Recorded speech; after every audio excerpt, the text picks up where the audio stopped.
हिम्मत हारेको भन्नुहुन्छ तपाईँले के म जति हिम्मतिलो कोही पनि छैन यो देशमा कुरा बुझ्नुहोस् तँलाई गोली लाग्न सक्छ भन्ने कुराहरू थियो त्यहाँ ठिक छ लाग्छ भने मलाई लागोस् भनेर म त्यो उसमा निस्केँ सबै मान्छे लुकिरहेको थियो नेता बनाउँदा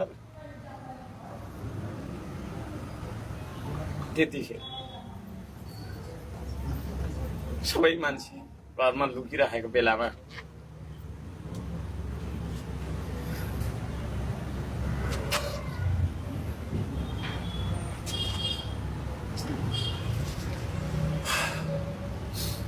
यो देशलाई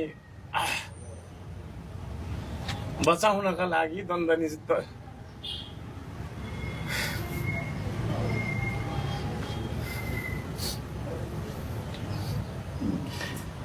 बलिरहेको आगोमा हाम फाले मैले हाम फाल्ने निर्णय गरेँ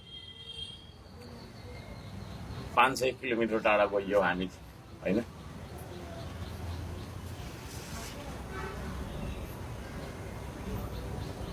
यो देशको